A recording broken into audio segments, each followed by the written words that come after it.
Shout out to my country, my city, Kigali. I love you all.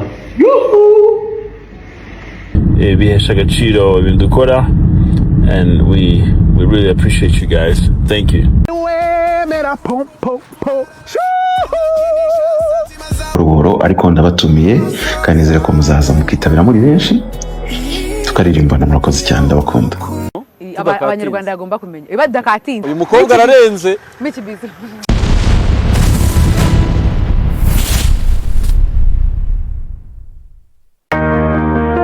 Nyemera ngusuze wowe dukomeza kubana, nkwifurize kugira amahoro y'Imana aho uherereye ahari hose. Hanyuma kama kawaida, iyi ni Tembera Culture Vibes.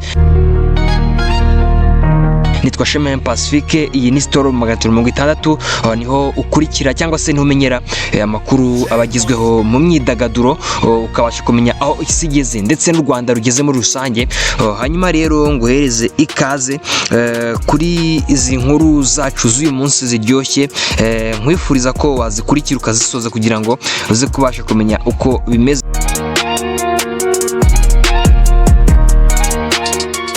Right. Hanyuma rero ngira ngo ku mugoroba w'ejo washize nibwo nabatangarizaga ko witwa Bruce Melody, witwa The Ben ndetse n'uwitwa Bwiza bibukanye ibihembo bikomeye cyane muri Shining Star, ndetse kandi haje kwiyongeramo n'abandi banyarwanda benshi batandukanye uri buze kumenyera hano bagiye batandukanye kabisa. Ibyo rero ntabwo bikiri inkuru, ahubwo inkuru niyo ndibuze kubabwira mu kanya kabisa. Hari ubutumwa The Ben yegeneye abafana be ndetse n'abategura iriya Shining Star. Hari ubutumwa Bruce Melody yabageneye.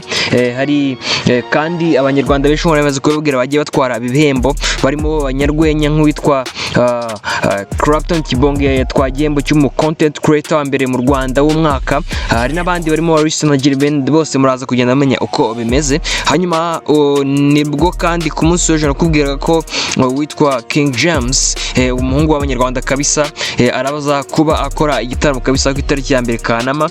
Hanyuma rero hari guproposwa ko bashobora kugikora muri BK Arena. Nibyo turi buzi kuba tukibaza tuti ese birashoboka ko uyu muhanzi Bruce yagira gute yazuzuza iyi nyubako ya BK, ntago ari Bruce by the way, ni King James yazuzuza inyubako ya BK Arena, cyane ko umuntu ufite abakunzi benshi turabigarukaho cyane. Hanyuma kandi witwa Papa Sava nawe muramukunda cyane kabisa, n'umukinnyi wa filme.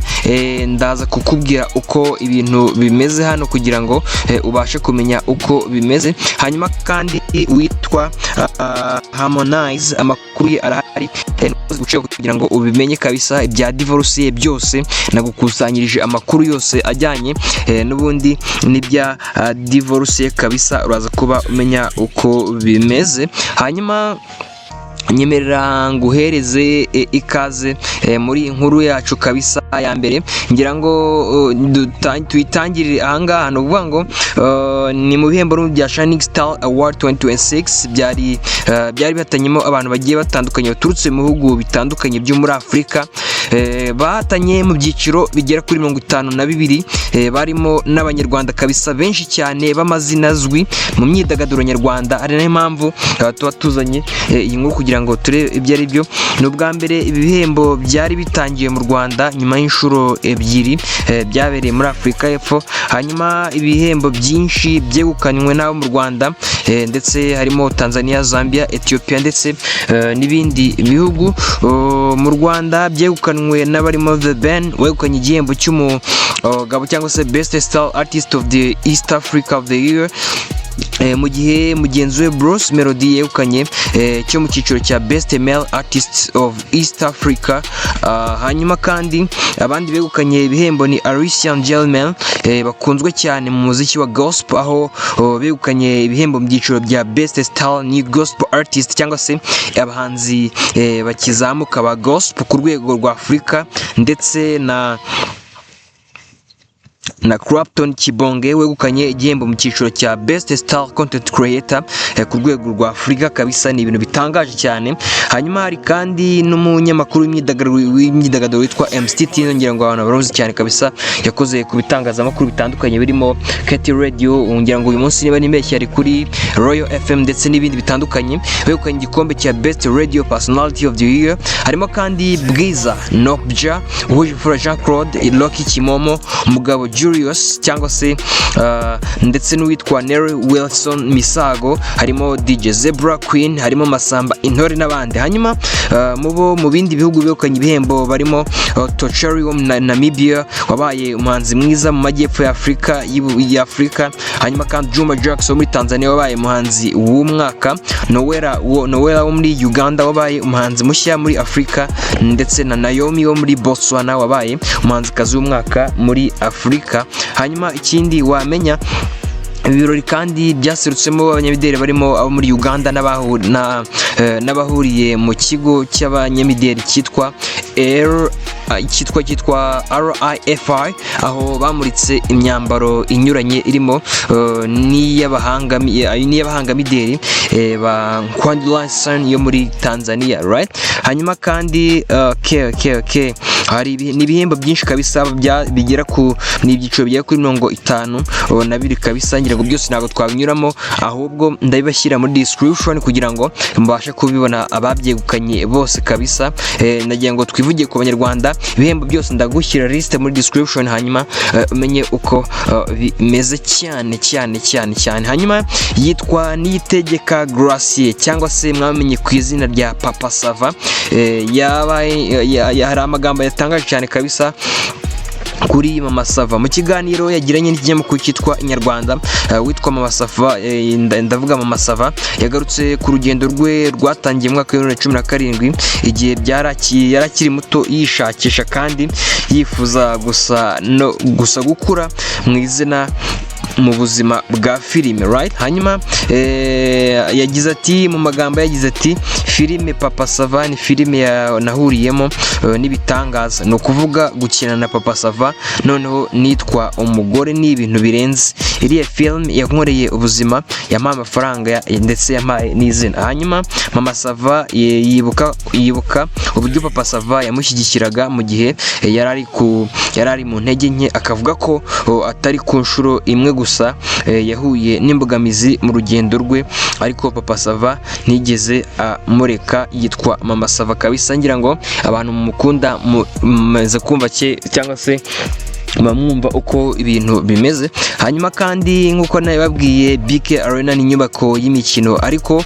iberamo n'ibitaramo bikomeye cyane mu Rwanda. Ngira ngo iherutse kwakira igitaramo cyitwa The New Year Groove, ndetse isanzwe yakira ibitaramo birimo nk'icyitwa Icyambu Concert by'umuhanzi Israel Mbonye.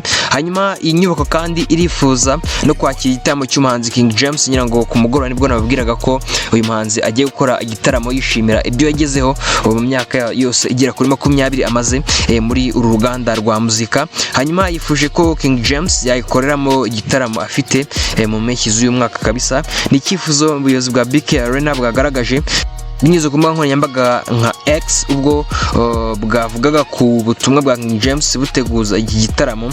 BK Arena yahise igaragaza ko uyu muhanzi yahitamo nk'ahantu azakorera igitaramo, n'ubundi kizaba ku itariki ya 8 yitwa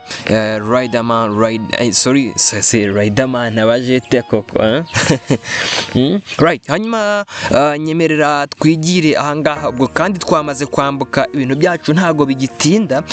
Yitwa Harmonize. Byatahuwe ko witwa Harmonize n'umuhanzi ukozwe cyane muri Tanzania yasabye kwishyura $86 z'amafaranga y'u Rwanda kugira ngo atandukane na Sara Micherotti, n'umutalyanikazi bari barakoze ubukwe. Ngira ngo muri kugenda mubona amafoto mwaka wa 2019 Harmonize ndetse n'uwitwa Sara bakoze ubukwe. Hanyuma icyakora nyuma y'umwaka umwe gusa umubano wabo utangira kuzamo uruntu bituma batandukana mu mwaka wa 2020. hanyuma inkuru zo gutandukana kwabo zakomeje kugirwa ibanga kugeza ubwo Harmonize yishuraga ko yatangiye kugirana ibibazo n'uyu wari umugore we kuko yari asanzwe afite umwana w'umuhungu mbere yuko bakora ubukwe. hanyuma nyuma yo gutandukana Sarah yareze Harmonize asaba ko yahabwa indishyi z'akababaro cyane ko hari ibyo yagiye amutangaho mu rwego rwo kumushyigikira nk'umuhanzi bakundanaga muri icyo gihe. hanyuma Sarah na Harmonize baricaye basanga nta mpamvu bafite yo kwirirwa basigana mu manza, hanyuma bafata icyemezo cyo gushakira hamwe uko bakemura ikibazo cyabo mu bwumvikane. Bemeranya ko uyu muhanzi amwishyura arenga $186 z'amanyarwanda. Right, hanyuma uri imfura cyane wowe wadukurikiye kuva ikiganiro gitangiye kugera gisoje. Nitwa Shame Pacifique, ndagukunda cyane, ugira